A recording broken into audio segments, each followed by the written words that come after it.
Another Indian student missing in USA. Last month Abdul missing case గురించి విన్నాం కదా. Abdul miss అయ్యి ఒక 40 డేస్ తర్వాత ఒక సాడ్ న్యూస్ వినాల్సి వచ్చింది. మళ్ళీ ఇప్పుడు ఇంకో ఇండియన్ స్టూడెంట్ మిస్సింగ్. ఇప్పుడు మీకు స్క్రీన్ మీద కనిపిస్తున్న తన పేరు రూపేష్ చంద్ర చింతకిండి. తను మిస్ అయ్యి ఒక 1 వీక్ అవుతుంది. మే 2 తర్వాత వాళ్ళ ఫ్యామిలీతో కానీ వాళ్ళ ఫ్రెండ్స్తో కానీ కాంటాక్ట్లో లేరంట.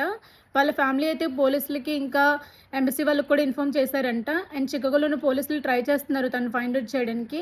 అండ్ మన ఇండియన్ స్టూడెంట్స్ కూడా వీడియోస్ చేసి అవేర్నెస్ క్రియేట్ చేస్తున్నారు. కానీ ఇప్పటివరకు అయితే ఎలాంటి ఇన్ఫర్మేషన్ తెలియలేదు.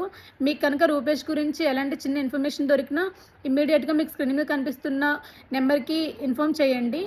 అండ్ ఈ మధ్య చాలా మిస్సింగ్ కేసులు, క్రైమ్స్ జరుగుతున్నాయి కదా, ముఖ్యంగా మన ఇండియన్ స్టూడెంట్స్ మీద. కాబట్టి ప్రతి ఒక్కరూ జాగ్రత్తగా ఉండండి.